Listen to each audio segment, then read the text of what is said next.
Hello नमस्कार, नमो बुद्धाय, प्रणाम। बात आज करते हैं बिहार में आरजेडी के मुस्लिम नेता कर रहे हैं बीजेपी का प्रचार। जी हाँ, ये बहुत बड़ी खबर है और आप लोग सुनकर आश्चर्यचकित हो जाइएगा। वो नेता जो आरजेडी कांग्रेस, हाँ पार्टी बदल में माहिर रहे हैं ये नेता आरजेडी कांग्रेस, लेकिन हमेशा जो है वो महागठबंधन के ही दलों में रहे हैं।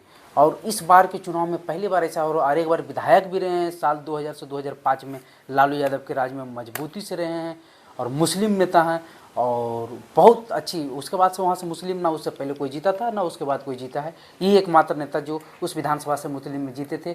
और इस बार आरजेडी और कांग्रेस का खुलकर विरोध कर रहे हैं और मुसलमानों को बीजेपी को वोट देने के लिए पूरी तरह से टोले मोहल्ले गाँव जा जाकर उनको प्रेरित कर रहे हैं। तो ये कौन नेता है, क्यों ऐसा कर रहे हैं, इन सभी सारी चीज़ों पर बातचीत करेंगे। उससे पहले आप सभी तमाम दर्शक जो मघी खबर 2.0 पर जुड़े हैं उनको मेरा नमस्कार है, नमस्कार स्वीकार कीजिएगा और इस वीडियो को शेयर कीजिए, चैनल को सब्सक्राइब कीजिए। नया चैनल है और पुराने चैनल भी मघी खबर ओरिजिनल वाला भी जल्द आने वाला है, उस पर भी लगातार वीडियो आएगा, इस पर भी लगातार वीडियो आएगा। तो चलिए अब आगे बढ़ते हैं। देखिए, बिहार चुनाव में टिकट कटना मिलना ये आम बात है, लेकिन कांग्रेस के लिए ये सिर जो है दुखाने वाली बात बनी है। कैसे? ये बात मामला है मगध के क्षेत्र के, क्योंकि मगध इम्पॉर्टेंट था और मगध से एकमात्र महागठबंधन के विधायक कौन थे? मोहम्मद कामरान, जिनका भी टिकट आरजेडी ने काट दिया नवादा के गोविंदपुर से, जिसके बाद एक टिकट दिया गया। हालांकि इनके जगह पर किसी मुस्लिम को ही टिकट दिया कांग्रेस ने, लेकिन ये बिमख गए, बौखला गए और आरजेडी के खिलाफ ही और जो है कांग्रेस के खिलाफ ही चुनाव प्रचार करने लगे। और खुद बीजेपी के समर्थक जो कट्टर मुस्लिम छवि के नेता थे वो खुद अब बीजेपी के समर्थन में बातें करने लगे, बीजेपी की वोट दिलवाने लगे, जो हमेशा से बीजेपी के नेताओं से चुनाव लड़ते रहे हैं।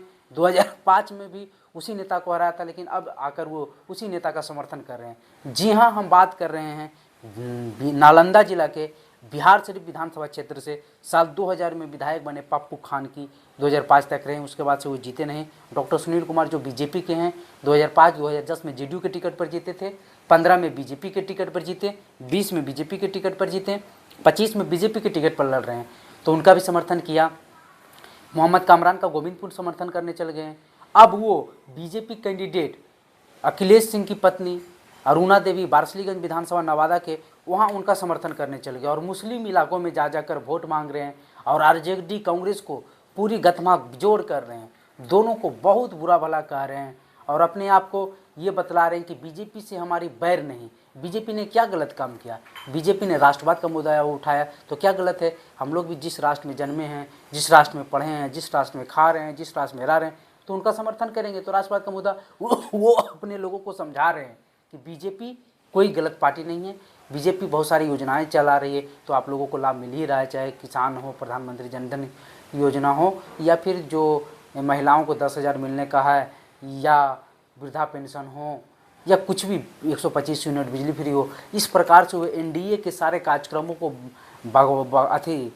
बतला रहे हैं और लोगों को समझा रहे हैं और ये कह रहे हैं कि बीजेपी से कोई बैर नहीं।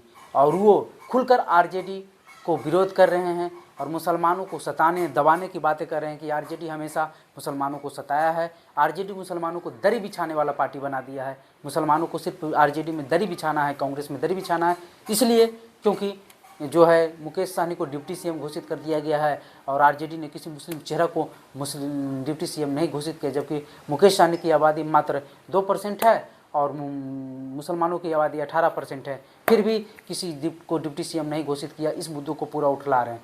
कारण ये है कि बिहार शरीफ से इस बार भी वो चुनाव लड़ना चाहते थे, आरजेडी या कांग्रेस किसी से टिकट पाना चाहते थे, लेकिन वहाँ से जो है कांग्रेस ने अपने अल्पसंख्यक प्रकोष्ठ के प्रदेश अध्यक्ष गया के रहने वाले हैं, उनको टिकट दे दिया गया, वो भी मुस्लिम हैं, और जिसके चलते वो रूठ गए, बौखला गए टिकट लेने की चाहत में। तो दानिश मलिक भी थे आरजेडी से, लेकिन उनको भी नहीं मिला, लेकिन उन्होंने समर्थन करना मुनासिब समझा, लेकिन पप्पू खान ने विरोध करना शुरू कर दिया और पप्पू खान अपनी पत्नी को भी नॉमिनेशन करवा दिए, लेकिन उनका नॉमिनेशन किसी कारणवश रद्द हो गया, जिसके बाद तो और बखला गए और फिर खुलकर बीजेपी का समर्थन करने के लिए तैयार हो गए। और जो कैंडिडेट उनको लग रहा है कि आरजेडी से लड़ रही है, सीधे मुकाबले में, उनका जाकर खुलकर समर्थन कर रहे हैं पप्पू खान।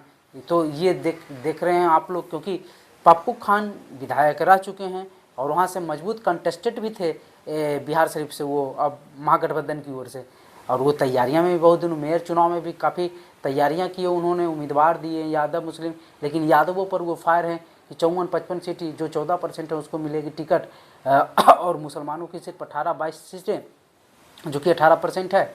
इस प्रकार की बातें कर कर वो अब आरजेडी कांग्रेस को पूरी मखेल रही है और उनको टिकट नहीं मिला, पटनी का नॉमिनेशन भी रद्द हो गया, जिस कारण तैयारियां बहुत दिनों से थी। तो वो अब पूरे जगह जगह जाकर, खास करके मगध के क्षेत्रों में, नालंदा, नवादा, जो अगल बगल के सटे हुए ज़िले हैं, वहाँ जाकर आरजेडी महागठबंधन के खिलाफ में, विरोध में प्रचार प्रसार कर रहे हैं, उनके कैंडिडेट को हराने की बात कर रहे हैं। हालांकि देखना ये होगा कि उनकी बातों को कितना मुसलमान अल्पसंख्यक समाज सुनता है और उस पर इम्प्लीमेंट करता है, ये तो चुनाव की बात के विश्लेषण की बात होगी। बाकी आपको क्या लगता है, पप्पू खान क्या अभी अपने राजनीतिक अस्तित्व खो चुके हैं, या फिर पप्पू खान जो कर रहे हैं वो सही कर रहे हैं, या पप्पू खान की राजनीतिक आगे आने वाले भविष्य क्या होगी? इन सभी चीज़ों पर आपकी क्या राय है कमेंट बॉक्स में बताइएगा जरूर। वीडियो पर बने रहने के लिए आप सभी तमाम दर्शकों को फिर से एक बार मेरा नमस्कार।